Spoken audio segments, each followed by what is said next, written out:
ቤተሰብ እንደተለመደው እንዳያችሁት መግቢያ ላይ በተከታታይ የሚቀርቡ የጽናት ድራማን ወደ እናንተ እያቀረብን እንገኛለን።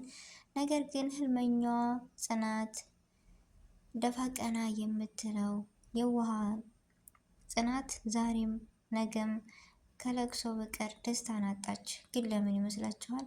ሰው አላህም ሆነ ፈጣሪ የሚወደውን ሰው ይፈትናል ይባላል። ፈተናዋ አልፎ ግን የምትደሰት ይመስላችኋል ጽናት?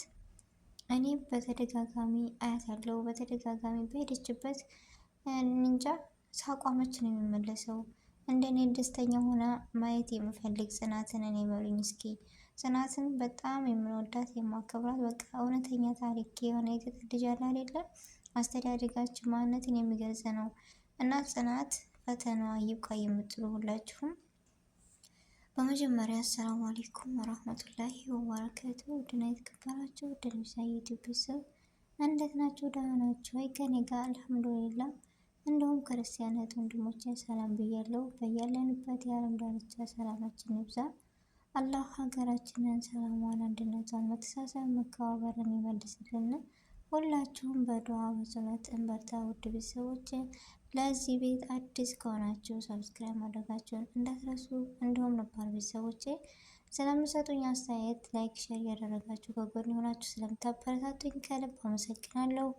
ብርታታችሁ ዛሬም ነገም አይለኝ እላለሁ ከነ አስተያየታችሁ። ውድ ቤተሰቦቼ ያለብኝ ስህተት ካለ እረሙኝ እና ሁሉን ነገር በኮሜንት አሳውቁኝ እላለሁ። ዛሬ እንደተለመደው ይዤ የመጣሁት የጽናት ድራማ ነው። ጽናት ድራማ ምን ተማራችሁ? ጽናትስ ምን አይነት ናት? የት ሀገር ልጅ ናት? ሁሉ ነገሯ ከሷ ምን ተማርን የሚለውን እስኪ አንዳንድ ነገሮችን እንጥቀስ። ጽናት የክፍለ ሀገር ልጅ ስትሆን የገጠር ልጅ ስትሆን ነገር ግን ደፋ ቀና ብላ የአባቷን ሕይወት ለመለወጥ የተገኘች ነገር ግን ያሰበችው ሳይሆን ያላሰበችው እያጋጠማት ያለ ለህልሟ ወደኋላ የማትል አንገቷን ዝቅ አድርጋ የምትሰራ የገጠሪዋ የውሃ ንጹህ ጽናት ነች። አንዳንድ ጊዜ ምን ተማርኩ መሰላችሁ? ንጹህ ህሊና ንጹህ ልብ ቢኖረንም ግን ለሁሉም ጊዜ ያለው እንደሚባለው ገንዘብ የማያደርገው የለም። ድሃ ከሆናችሁ አንገትን ያስደፋል፣ ዝቅ ያደርጋል። ሄዶ ግን መጨረሻ ንጽህና የዋህ ማንነት ቀጥ ያደርጋል። ለጊዜው ግን ያንገላታናል፣ ያስለቅሰናል። የጽናት ህይወት የጽናት ፈተና እንደዚህ ነው።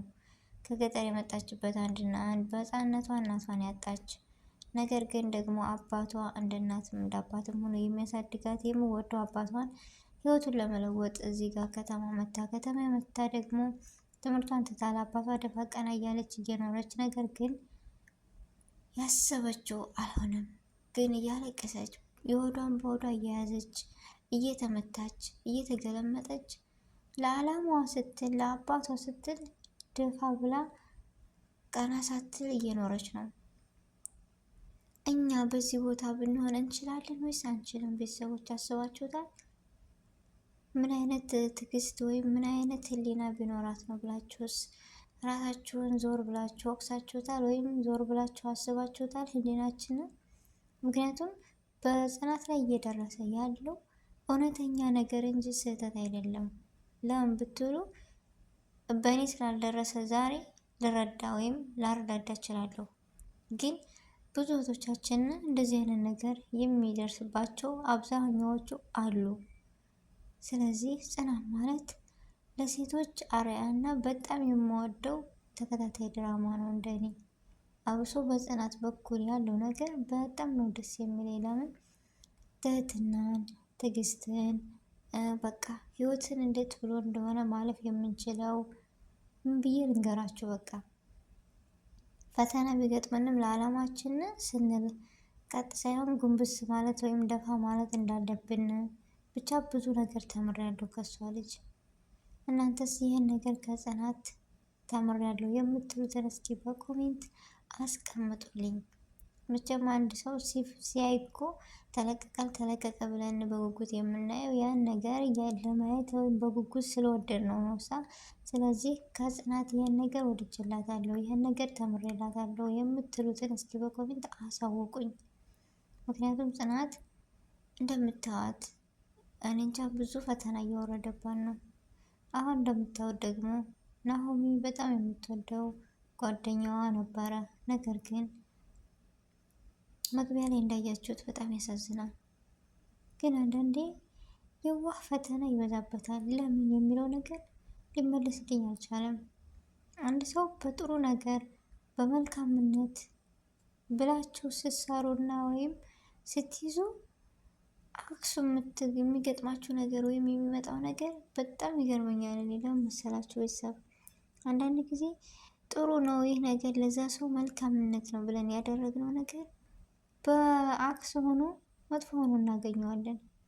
ለጊዜው ይጎዳናል። ነገር ግን እውነታው እናንተ ጋር እስከሆነ ድረስ ምንም መስሎ አይታያችሁም። እና ጽናት ከሷ የበለጠ ታማኝና የዋህ የለም። ግን ለጊዜው አንገቷን ደፋ ያደርጋታል። ለምን የሚለው ነገር እኔ ራሱ በጣም ይገርመኛል። አንዳንድ ጊዜ ነገሮችን ስናስባቸውና ስናካሄዳቸው በቃ ድሃ መኖሪያ የለውም፣ ድሃ እንደዚህ ነው ብዬ ራሴን እጠይቃለሁ። እኔ በቦታ ምን ማድረግ እችላለሁ? እውነት የሷን ያክል ትዕግስት ኖሮኝ ለአባታችን ወይም ለቤተሰብ ስንል ደፋ ቀና ብለን ሰርተን እንኖራለን ወይስ አልቅሰን ስሜታዊ ሆነን ወተን እንሄዳለን? እንዳያችሁት በር ድረስ እስከ መውጣት መንገድ ላይ እስከ መጣል እስከ መመታት ድረስ የደረሰች ልጅ ናት። ስለዚህ እኛ እዛ ቦታ ብንሆን ችለን እናልፋለን ወይ የሚለው ነገር በጣም ያስገርመኛል። እኔ ለመናገርም ሆነ ለማውራት በዛ ቦታ ሆኜ ይሳነኛል። እና ናሆሚ ደግሞ በጣም ነበረ የምናከብረው። ለእሷ ያለው አስተያየት እና ስሜት የተለየ ነው። ግን አሁን ላይ መግቢያ እንዳያችሁት እኔ ሳየው በጣም ነው የዘገነኔ። ለምን አንዳንድ ጊዜ በገንዘብ ንጹህ ፍቅራችንን፣ ንጹህ ህሊናችንን፣ ንጹህ ማንነታችንን እንቀይራለን። ገንዘብ አያደርግ የለም የሚባለው እውነት ነው። ግን ለምን ገንዘብ እኮ ያልቃል።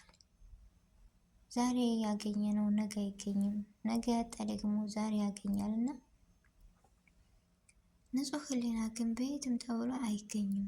ታማኝነት፣ የዋህነት በየትም ብንፈልግ ልናገኘው የማንችለው ነገር ነው። እና